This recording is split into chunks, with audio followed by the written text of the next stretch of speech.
Welcome to the Platform Podcast, Episode 1. Today we welcome Gene Kim. Gene is a best-selling author, researcher, and multiple award-winning CTO. He has been studying high-performing technology organizations since 1999. He is the author of 6 books, including The Unicorn Project, and co-author of the award-winning Accelerate book, the DevOps Handbook, and the Phoenix Project.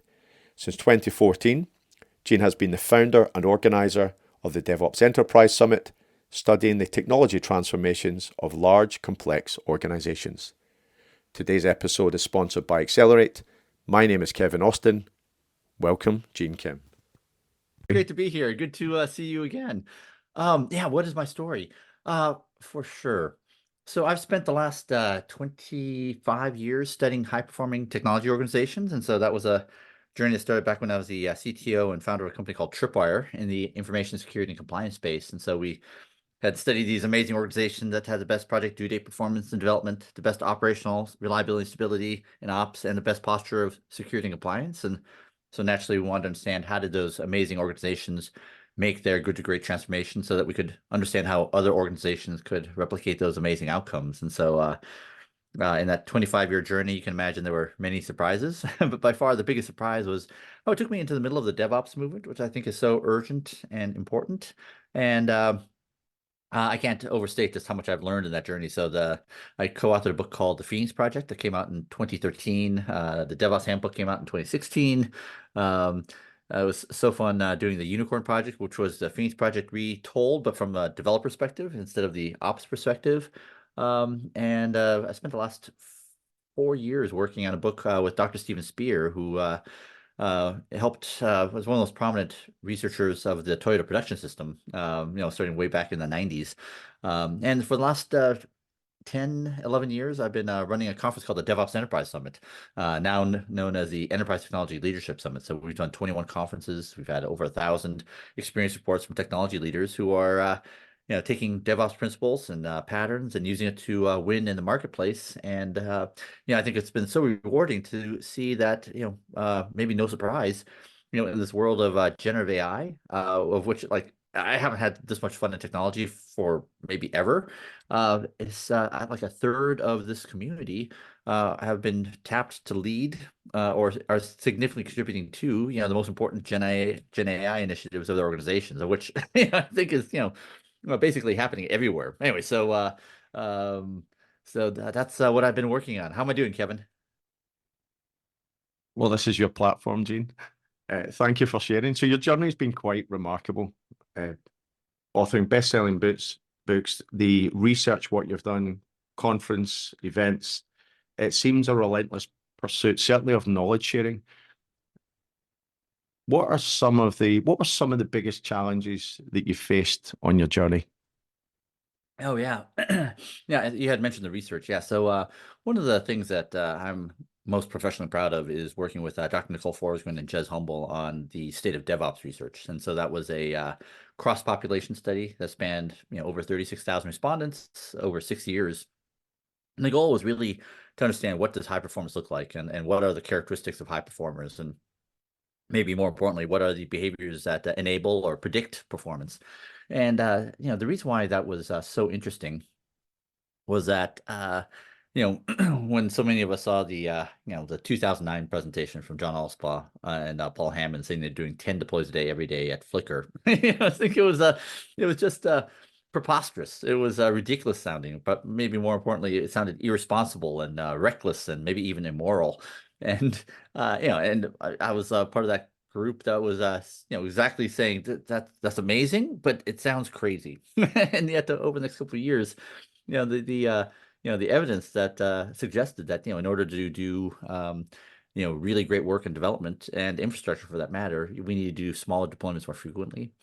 And so this is really kind of the place for these kind of cross-population studies, where you can actually sort of look at a broad survey of practice and really kind of start teasing out what do high performers look like, and what are the behaviors and norms that are associated with those high performers. And so, just for 6 years in a row, what we found was that these high performers are just they were deploying more frequently.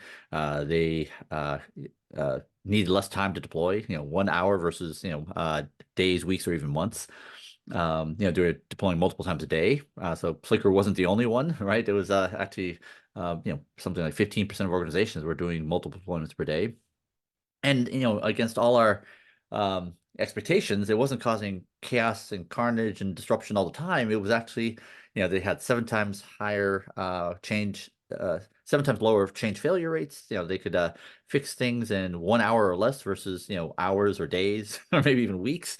And working with Nicole, Dr. Forsgren, we eventually, started honing in on other measures of quality. They had better because they were integrating information security objectives into everyone's daily work. They were spending only one half the amount of time remediating security outcomes.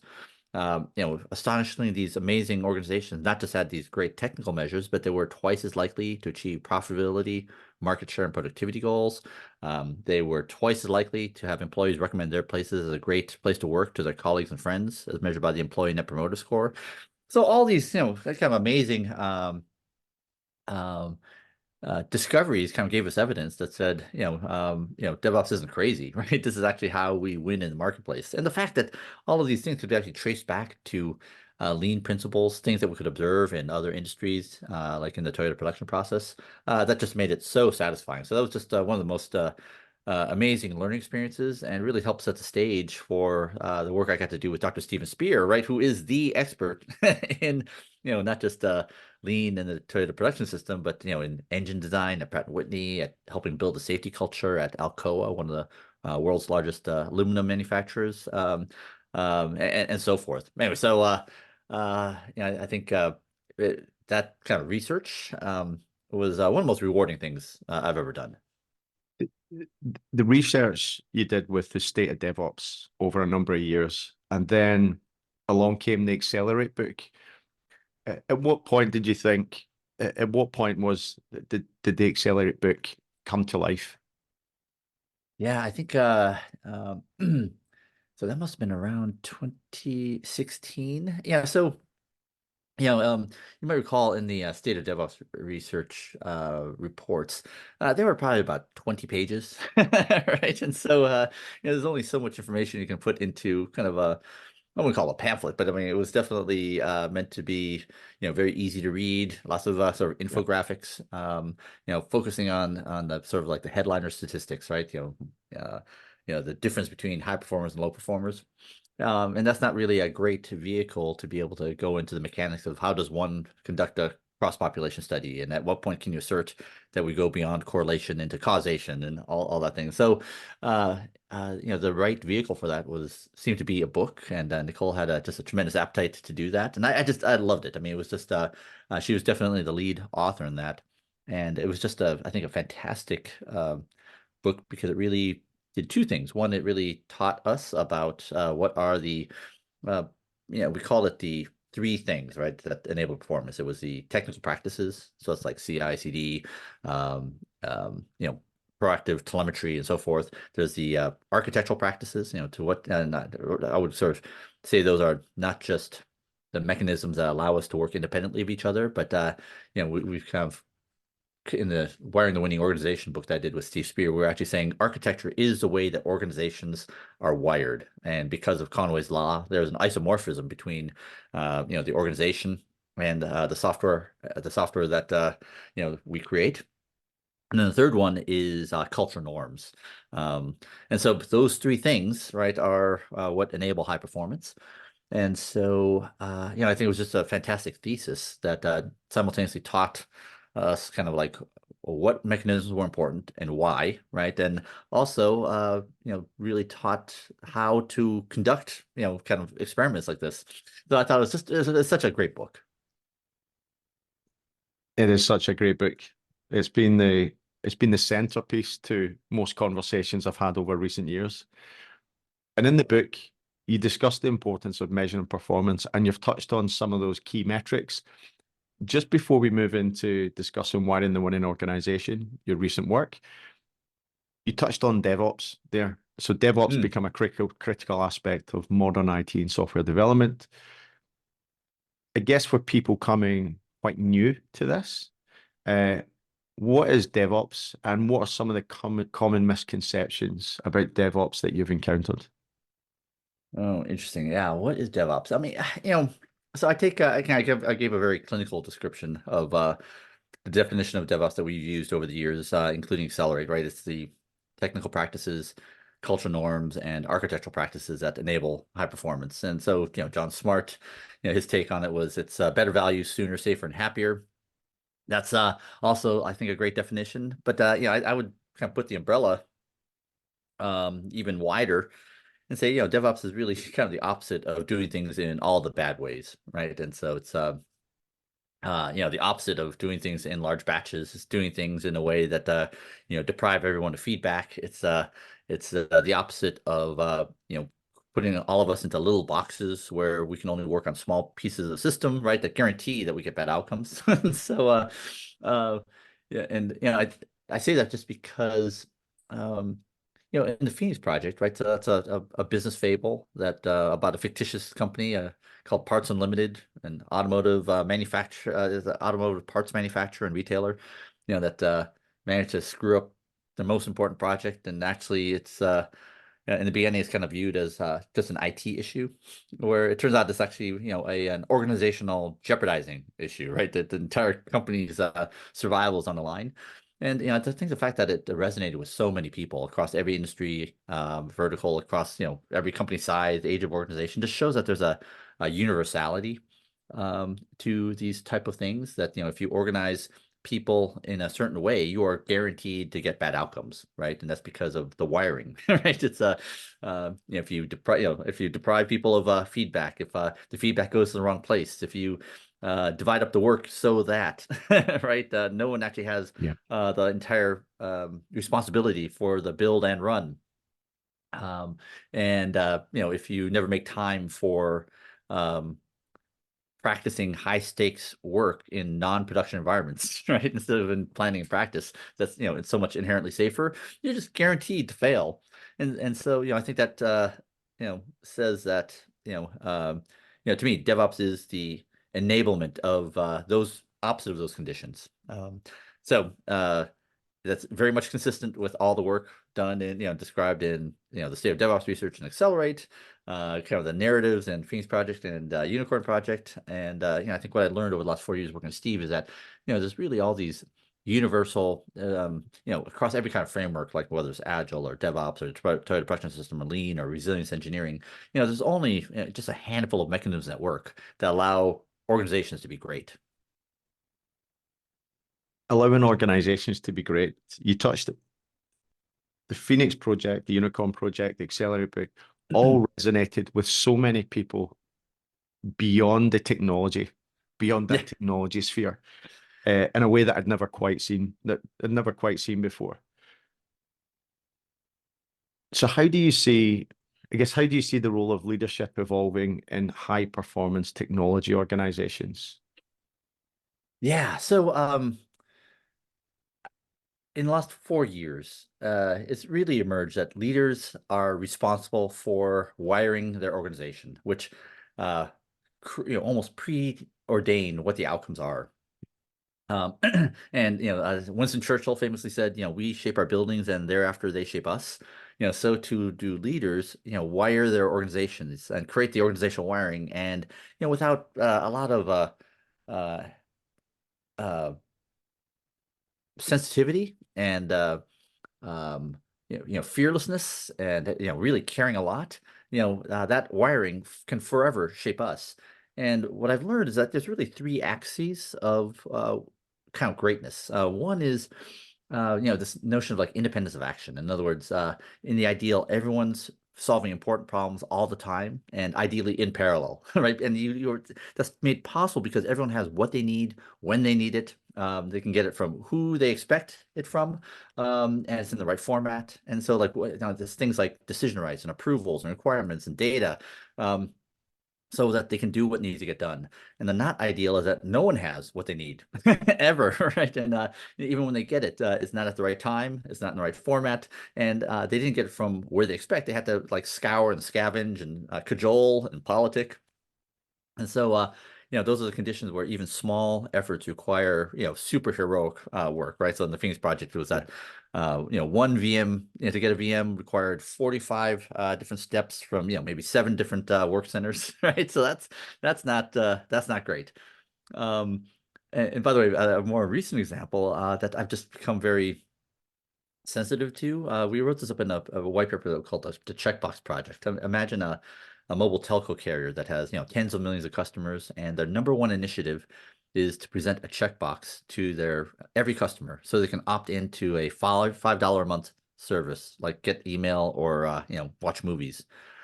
The problem is that it has to cross 20 different teams across 4 different customer channels. It requires, it's estimated to cost $28 million. It requires CEO minus 1 level support, daily war room meetings, 12 months.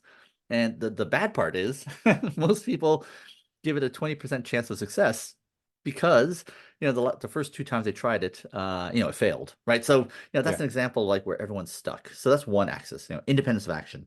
The second element of magic is that there's energetic feedback loops everywhere, where even weak signals of failure are amplified so that people can act upon them, quickly, decisively to quickly detect, correct, and ideally prevent. And that requires that people are getting feedback in all their work, and that means that feedback is going to the right people, right? So it's not that it's not the case that developers have to open up a ticket to get access to the production logs, right? Yeah, that used to be a thing. And so, not ideal is that these feedback loops are weak, slow, or maybe even non-existent. And Yeah. when leadership gets these signals, they do things that somehow suppress, constrain, or even extinguish those signals, right? Yeah. Because there's not Yeah. psychological safety. And then the third one is, there's enough time for scheduling important, risky work so that we don't do it in production. Instead, we're doing it in planning and practice, that we make time for improvement, call it slowification. And so like whenever you're seeing people do high stakes work, they have to have invested in slowification in planning and practice because under those highly consequential situations, like you can't learn in production because every mistake causes catastrophe. So therefore, right, they have to have done it in planning and practice. And so not ideal is that that time is never made. We don't pay down technical debt. We don't do things like chaos engineering, right? So that means all our hard lessons are having to be learned during the production incident, right? Or the security incident. And that's the worst time to learn. In fact, I arguably, if every mistake is highly consequential, it means that you actually can't iterate, which means you can't learn, right? So it means that requires slowification. How am I doing, Kevin? Fantastic, Jim. You talked about every mistake is highly consequential. And when we look at Wellstrom's organizational culture model, Mm. in that power orientated, who here knows a friend that works in an organization like this? So we will have many people that are on that left side of the model. So when they read your work and they hear all of the inspiring things that you are sharing with them, what's some advice you share with them to how do they even begin to get started when some of those potential learnings are highly consequential? So what's your advice to help them just begin to think about getting started? Great question. If I can take like maybe a 1 minute segue to answer that. So in the Wiring the Winning Organization book, one of the things that Steve proposed that I initially did not understand why we needed it in the beginning was the notion of like where we work. And basically, the notion is that in any domain, there's really 3 layers of which we perform work. Layer 1 is the work in front of us. So that could be the code, it could be the binary running in production, it could be the patient, it could be what's being assembled in front of us. So layer 2 is the tools and technologies. So that could be, it could be the MRI machine, there's a CAT scanner, the IDE, the Kubernetes platform. And then layer 3 is really the organizational wiring. That really describes the social circuitry of which teams talk to each other. So it's the processes, the procedures, the norms, it's the structure, it's the architecture. And that is where we would put in things like the Western organizational cultural model. And so I had mentioned really those three dimensions of performance. The first one is slowification, right? Can we do things not in production, but doing it planning and practice? Simplification is really about how can we partition the problems so that they are easier to solve. So that's things like modularization or linearization for sequential work. And the third one is amplification. And I think what's interesting about I'm such a fan of Dr. Ron Westrom. I mean, it shows up prominently in all our work. And but as Dr.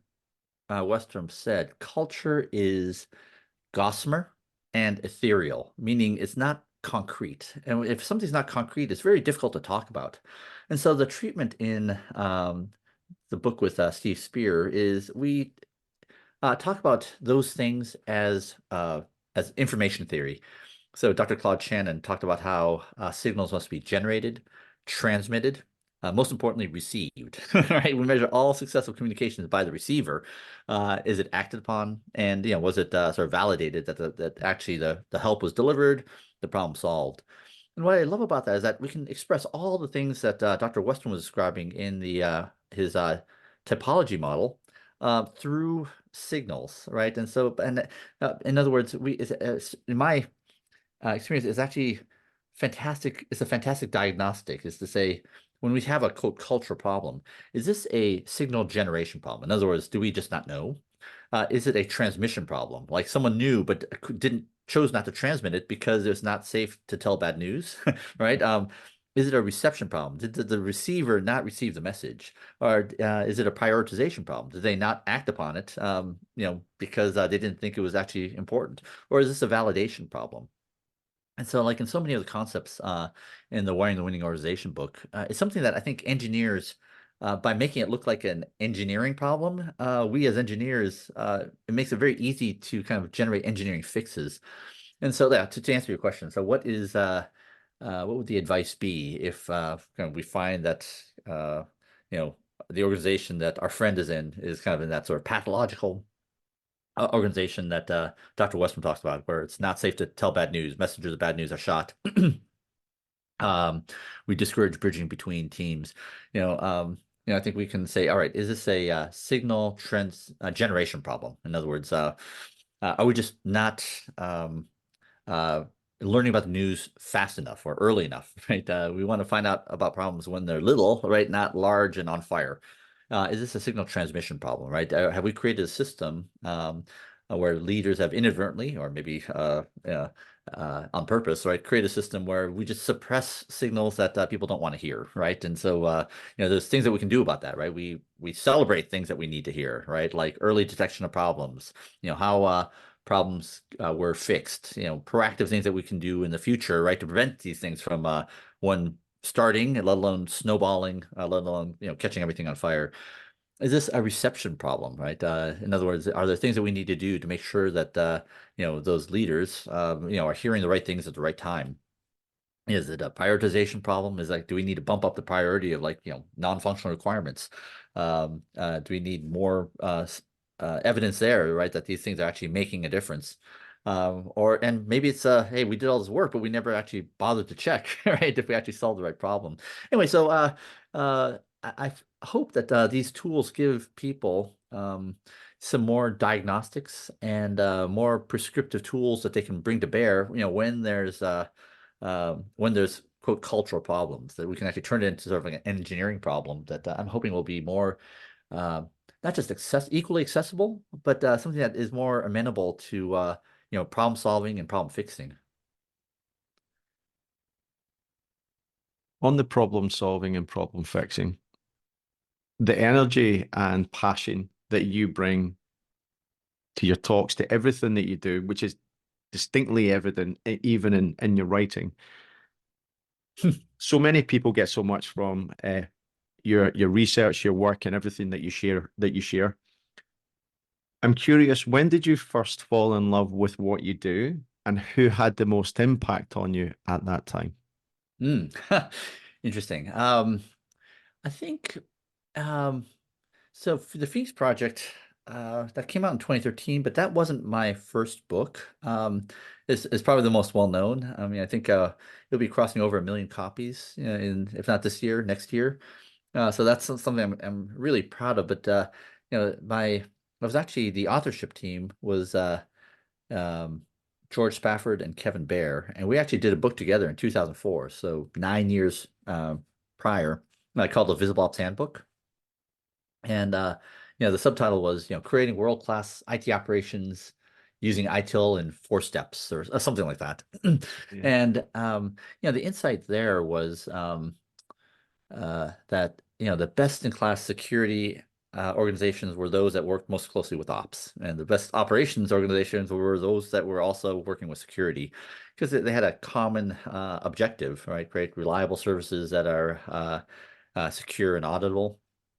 So you can imagine how that was actually the perfect place to be studying, because it turns out there's another very important partner called development in that value stream.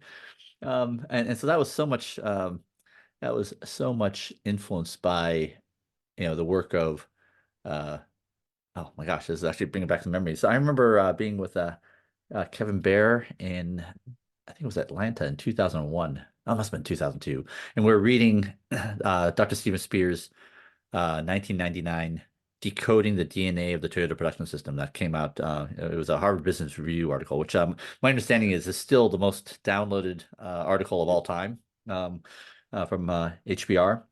Mhm. Anyway, it was just the whole notion that people are working inside of a community of scientists, constantly solving problems all the time. I mean, it was such a vivid description of what we had also been seeing in the operations and security community. And then, so that was certainly one thing that just inspired us in the early 2000s. But another one was also the goal. So obviously the Phoenix Project has modeled, and it's really an homage to Yeah. one of my favorite books of all time called The Goal, written by Dr. Eliyahu Goldratt. Mhm. For those of you who don't know, it's a novel, a business fable that's based on a plant manager, a manufacturing plant manager who has to fix his cost and due date issues in 90 days. Otherwise, they shut the plant down. And so, uh, you know, all of us loved The Goal. And so Yeah.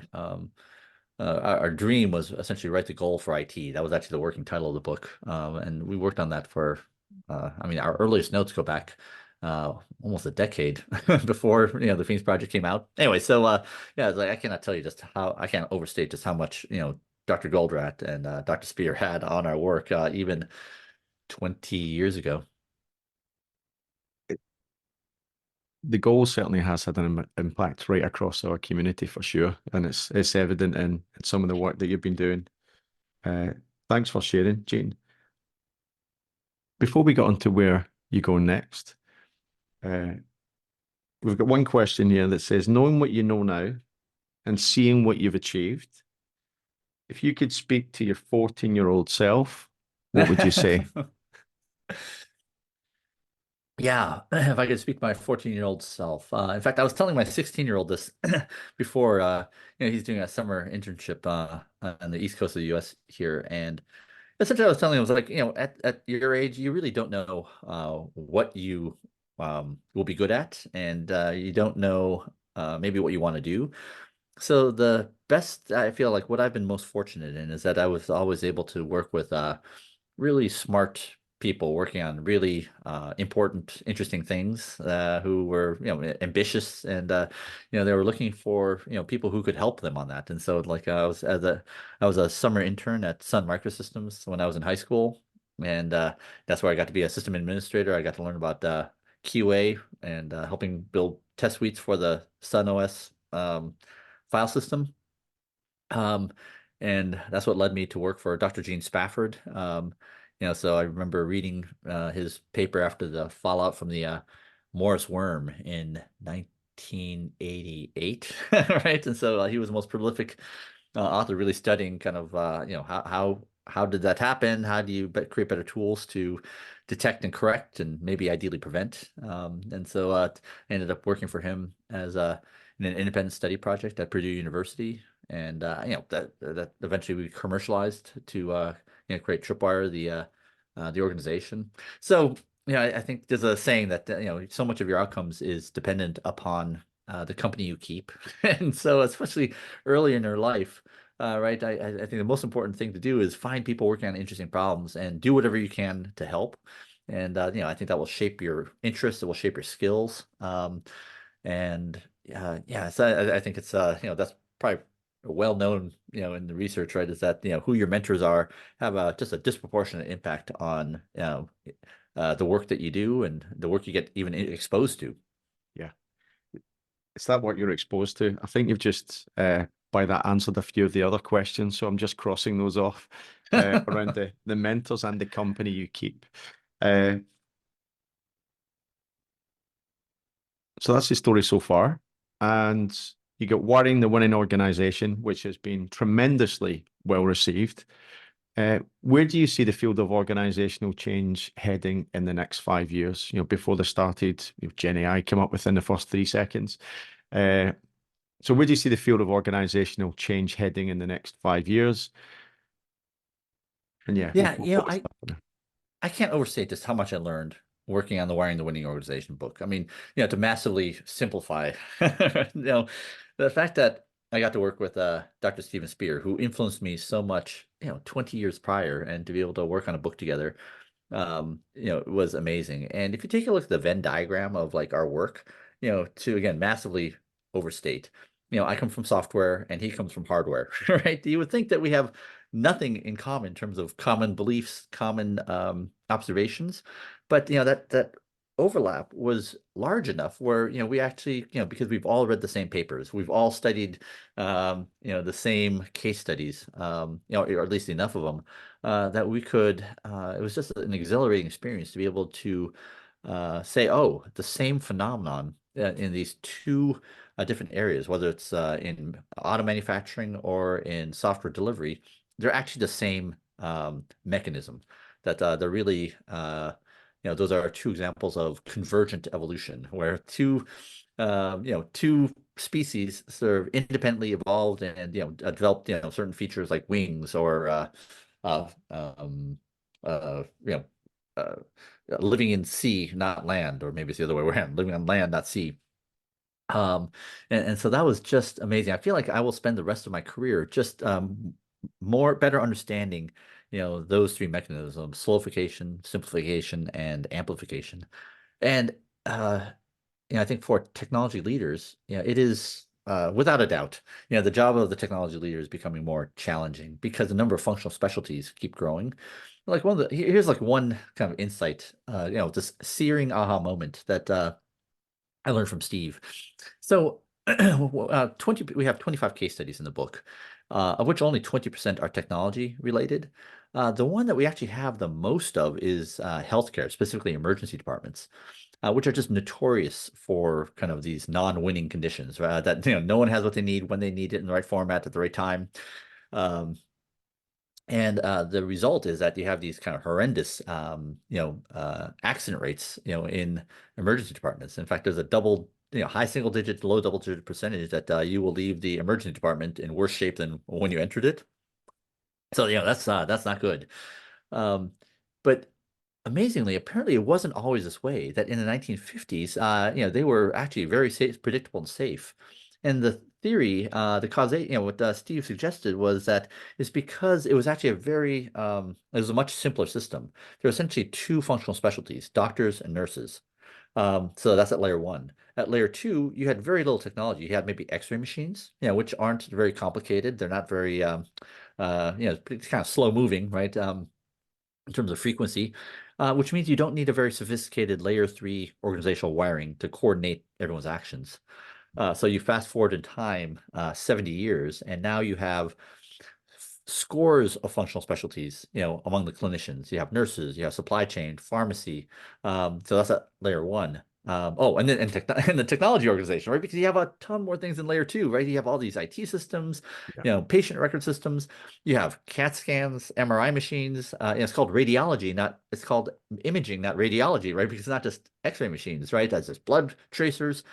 So imagine just how much more sophisticated the layer three wiring must be in order to coordinate, everyone's actions so that they work as a coherent whole. And so, that same phenomenon, and so the failure of having a sophisticated enough layer three system is that you end up with these, very unsafe healthcare systems and emergency departments. So the same thing is happening in technology. We have ever more functional silos. You have more specialties. Like it's not just containers and Kubernetes and observability, and now you have generative AI and prompt engineering and ML ops, and you have these, so that anyone who says the job of platform teams, right? All these things required to enable developer productivity, right, it requires more and more sophisticated organizational wiring. And like, what does rewiring mean? Like, you take a look at, I'm fascinated by I listened to the talk by Evan Morikawa. He was the engineering lead for ChatGPT, and so he's describing what it took to, scale capacity. The fastest service to 100 million users. Full stack engineering. This was like a small team. Ran on Kubernetes, and full stack to them meant they had to go not just to the metal, but into the GPUs to understand where the performance bottlenecks were, right? And they had to deal with people trying to abuse the surface and so forth, right? So my point here is that, I think that's a hint of what many of us are going to be working on in the future, where we have these kind of ever widening, sort of specialties that we need to integrate to build the services to help our organizations win in the marketplace. So the job of technology leaders is not getting any easier. And so I can imagine just spending not just the next 5 years, but the rest of my career, just studying kind of how do the best leaders wire and rewire their organizations to adapt and win. We touched on the future for a second, and just before I let you go off onto your day, winning an organization, well received. You've just touched on it there. So, what projects are you currently working on, and what can we expect from you in the near future? Yeah, so we have the upcoming Enterprise Technology Leadership Summit that's coming up in August. So it's August 20 to the 22nd in Las Vegas.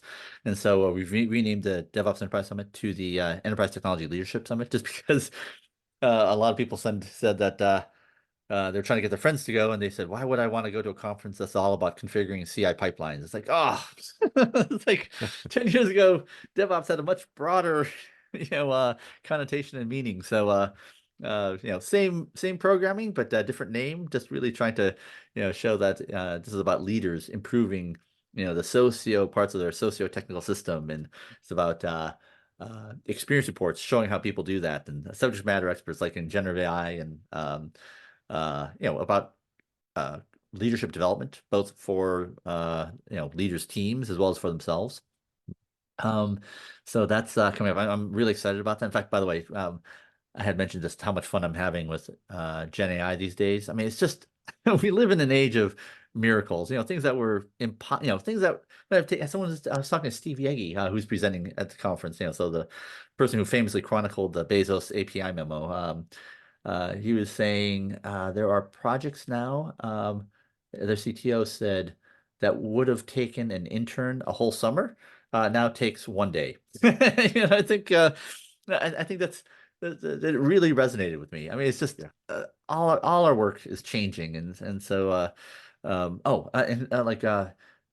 Brian Neff and Dan Neff and Brian Scott from Adobe. They are actually chartered to help create the governance and rollout processes for all things Gen AI at Adobe, one of the world's largest software companies. So you can imagine there's nearly 10,000 engineers and creators, who are clamoring to get this stuff, and their goal is to maximize liberty and also maximize responsibility, and try to make developers as productive as they can be, and get the organization as fast as the business wants them to be. And it's just so they're working with this vast cross-functional team, including legal and privacy and security and audit. It's just I can't tell you just how amazed and in awe I am of these people who are just on the vanguard of the most important business and technology issues. Anyway, just we have a phenomenal lineup. And I'll send you the links so you can put in the show notes. And I'm just so proud of the programming. And I just have it feels like this infinite list of things I want to write in terms of everywhere I look. I've been reading some of my favorite books, looking at my favorite case studies, and just viewing through the lens of slowifying, simplifying, and amplifying. And it's just such an exhilarating feeling just to kind of this feeling of being able to better understand those case studies, because now I can see more clearly those mechanisms. So, so I can see myself doing that for years, 5 years, maybe more. Gene, thank you for the discussion. So, Gene Kim, this has been your platform. Thank you. Hey, thank you so much, Kevin. And congratulations on getting this podcast running. And I cannot wait to catch the episodes that you have lined up. Thanks to Gene for today's discussion. If you have enjoyed this episode, please like, follow, and share. My name is Kevin Austin, and I've been speaking with Gene Kim. If you got this far, thank you for your support to listen and engage with our podcast. We hope to welcome you back on the next episode of the Platform Podcast. And if you're still listening and you're interested in being a guest or a host, please get in touch. We aim to create a platform that is accessible to all. Thank you.